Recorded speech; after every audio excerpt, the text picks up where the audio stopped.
अस्सलाम वालेकुम। मेरा नाम है काशिफ और आप देख रहे हैं सरकार ऑफिशियल। उम्मीद करता हूँ सब खैर आफियत से हों। अल्लाह ताला तमाम को अपनी हिफ्ज़ व अमान में रखे। चैनल को सब्सक्राइब कर लें, वीडियो को लाइक कर देना।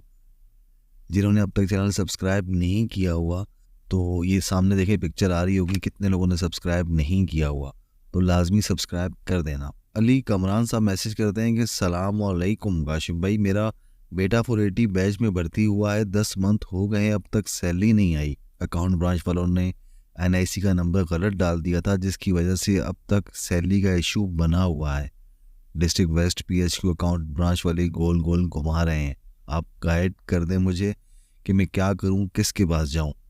यानी कि 10 महीने से इनको सैलरी नहीं मिली है, एक भी सैलरी इन्होंने नहीं विड्रॉल करवाई है डिपार्टमेंट की तरफ से, सिर्फ और सिर्फ किसकी वजह से कि एक एनआईसी का नंबर गलत डलने की वजह से। कितनी परेशानी उठानी पड़ रही है कमरान साहब और उनके बच्चे को।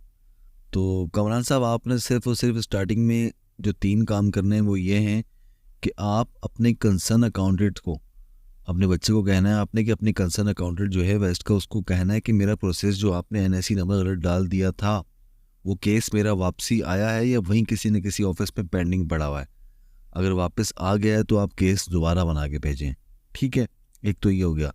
दूसरा ये कि अगर केस वापस नहीं आया है तो आप, जो आपका फोकल पर्सन होता है, हर अकाउंट ब्रांच में एक राइटर होता है जो जिसका काम ही यही होता है कि हर ऑफिस के चक्कर मारना, होम डिपार्टमेंट, सीपीओ, एजीसिन, उससे मालूम करवाएं कि मेरा जो बेटा है उसका किस ऑफिस में काम पेंडिंग है।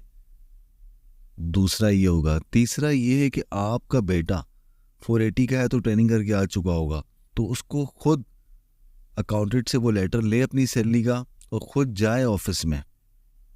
सीपीयू जाता है, मुझे लग रहा है कि इशू होम डिपार्टमेंट में हुआ होगा या एजीसिन में हुआ होगा, तो वहाँ से जाके मालूम करे कि मुझे करना क्या है। अब क्या मैं अपना केस दोबारा बना के भेजूँ? अगर दोबारा बना के भेजूँ तो कम से कम जहाँ काम रुका हुआ है, जो इशू है, जिस एनआईसी के नंबर का इशू लगा है, आप कम से कम एटलीस्ट एक लेटर बना के मेरे डिपार्टमेंट को वापस कंसर्न भेजें कि आपने इस कैंडिडेट का नंबर गलत डाल दिया था, लिहाजा इसको ठीक करके भेजा जाए। तो 3 काम है, इसके अलावा और कोई हल नहीं है, क्योंकि ये वापस ही केस बनेगा। दुआ करता हूँ कि केस जहाँ रुका हुआ है वहीं से वापसी स्टार्ट हो। आपके बेटे को खुद फॉलो अप लेना पड़ेगा। तो ये 3 काम, तीनों में से जो आपको सुटेबल लगे आप वो कर सकते हो। मैंने कहा अपनी राय आपको इस तरह बता दूंगा। तो बाकी जितने कैंडिडेट्स हैं, अगर उनका भी कोई इशू होता है तो प्रोसीजर सिर्फ यही फॉलो करना होता है। ठीक है, अपना बहुत ख्याल रखिएगा, दुआओं में याद रखिए।